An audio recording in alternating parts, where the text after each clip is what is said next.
En el siglo XX se produjeron dos revoluciones simultáneas en Rusia, una política y otra artística. La revolución soviética recondujo el arte en su propio interés publicitario. Pero se les escapó el pintor Casimiro Malevich, hasta que lo encarcelaron por pintar lo incomprensible. ¿Qué estaría pintando y qué ideas estaría difundiendo Malevich para que ni Lenin ni Stalin pudieran doblegarlo?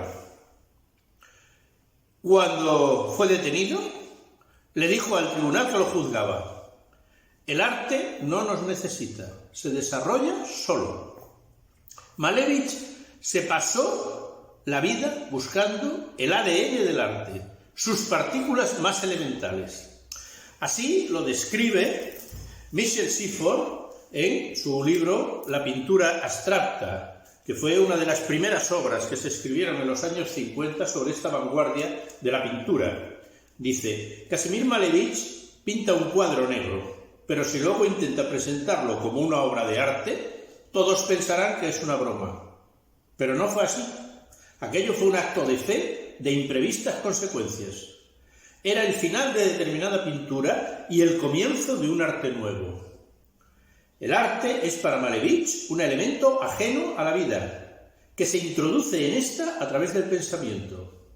El arte nunca se había encontrado en estado puro. Era la hora de liberarlo de parásitos y de aislar su esencia, el cuadrado negro. Se estaba comparando al arte con un virus, al que Malevich denominó suprematismo.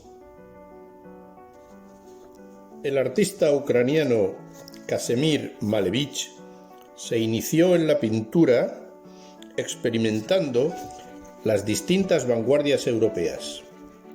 Primero, admiraba a Cézanne y pinta como un postimpresionista. El futurismo lo encontramos en cuadros que siguen las formas metálicas de Fernand Léger.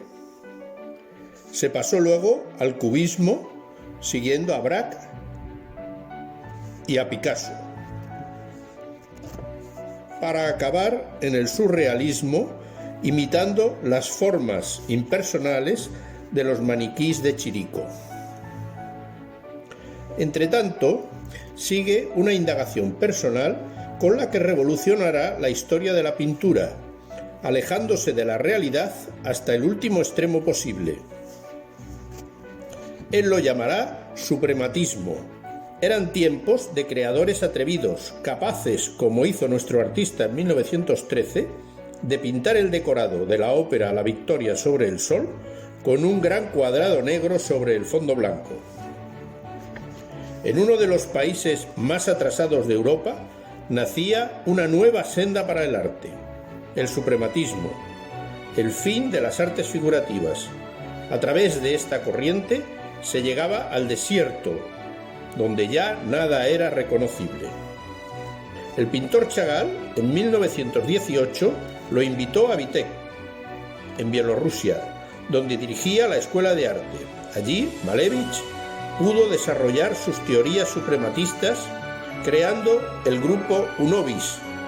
Hoy la ciudad recuerda aquella época. Sus maquetas arquitectónicas suprematistas son modelos volumétricos no objetivos, carentes de cualquier referencia utilitaria o funcional. En plena fiebre artística abstracta, la ola revolucionaria de 1917 irrumpió también en el arte, exigiendo un compromiso diferente a los artistas. El artista más revolucionario de la pintura moderna fue tachado por Lenin, con otros muchos, de hombres criados en invernaderos. Los suprematistas lanzaron el manifiesto del suprematismo, reafirmando peligrosamente sus principios éticos. Evasión de la realidad objetiva, el arte es una pura expresión individual, sin finalidad práctica, al margen de la revolución. La obra de Malevich, expuesta en San Petersburgo en 1915, dejaría también una profunda huella en Polonia y Alemania. Su vocabulario artístico, formado por el cubo, el cuadrado, el círculo y la cruz, era el sistema constructivo de un nuevo mundo. Quiso ser profesor en la Bauhaus, posibilidad que le negó Gropius. Al morir Lenin, propuso guardar su cuerpo en un cubo, sinónimo de la eternidad, o, mejor aún, propagó que todos los trabajadores tuvieran en su casa un cubito como recuerdo del gran líder. Cuesta creer que su postura fuera sincera. En 1927 fue llamado a Moscú por las autoridades, dejando en Alemania sus cuadros, que años después serían condenados por los nazis como arte degenerado. Desde entonces, su obra se fue dispersando por museos y colecciones del mundo. Stalin tampoco soportaba la falta de contenidos educativos de la pintura suprematista, confiscando sus obras y procediendo a su enjuiciamiento.